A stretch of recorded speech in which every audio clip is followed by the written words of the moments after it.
Kwa majina yangu naitwa Daudi Stefano, ni mzee wa kanisa ya Mlimani hapa Katoro, lakini pia kwa neema ya Mungu ni katibu wa kanisa, yani local church. Nimesimama hapa kuwataarifu kuwa hapa AIC Mlimani Katoro tuna project kubwa sana ya ujenzi wa kanisa letu la kisasa ambalo tunatarajia likiisha takriban linaweza kubeba watu kuanzia 2000 na kuendelea. Tupo kwenye hatua za awali, sasa tupo kwenye hatua za kuanzisha msingi, yani foundation.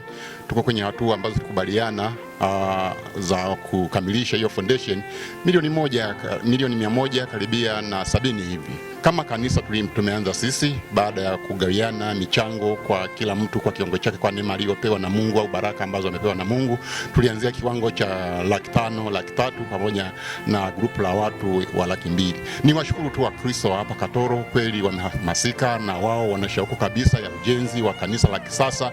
Kweli watu wametoa sana, kila mtu kwa kiwango chake. Wale wa kiwango cha 500,000 wametoa, wengine wametanguliza na wengine tayari wamekamilisha kabisa. Lakini pia hata wale wa kiwango cha 300,000 wengi wamekamilisha na wengine wametanguliza, na kiwango cha 200,000 vivyo hivyo. Hivyo wapendwa, niendelee kuwahamasisha Wakristo wenzangu wa hapa Mlimani Katoro kama tulivyokubaliana kwa nia ile ile, kwa kukubaliana kwenye kikao chetu, kila mtu afanye hivyo. Naendelea kuwaombea wale ambao hawajakamilisha, tukamilishe kiwango ambacho tumepangiwa. Lakini pia niwashukuru hata wale ambao wameshakamilisha hiyo michango. Tuna harambee kila siku za kanisani. Kila siku tunahamasishana kwa ajili ya ujenzi ambao unaendelea. Hata waliokamilisha, watu wanatoa fedha zao kwa ajili ya ujenzi huo, na wengine. Hivyo wapendwa wangu katika kanisa, tuweni wamoja ili tulikamilishe kanisa la Mungu ambalo tutaabudu kwa uzuri kabisa, na ni kanisa ambalo litakuwa ni kanisa la kisasa kabisa. Katika makanisa ambayo yanajengwa katika diocese ya Geita, nafikiri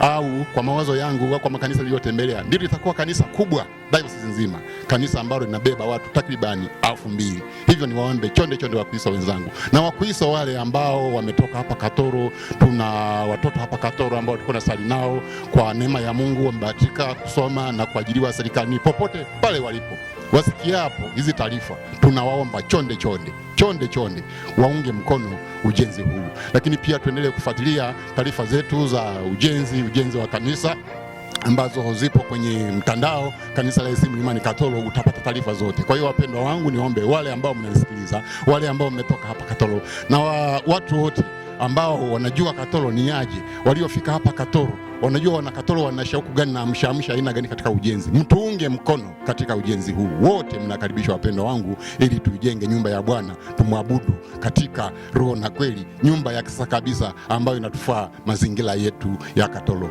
Mbarikiwe sana, endeleeni kufuatilia kwenye mtandao. Asante.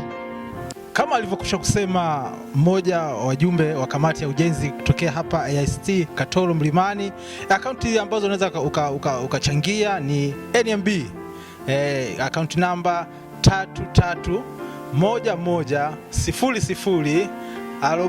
331100404443. Naomba nirejee tena, akaunti ya NMB ya kuchangia ujenzi wa kanisa la AIC Katoro Mlimani ni 331100404443.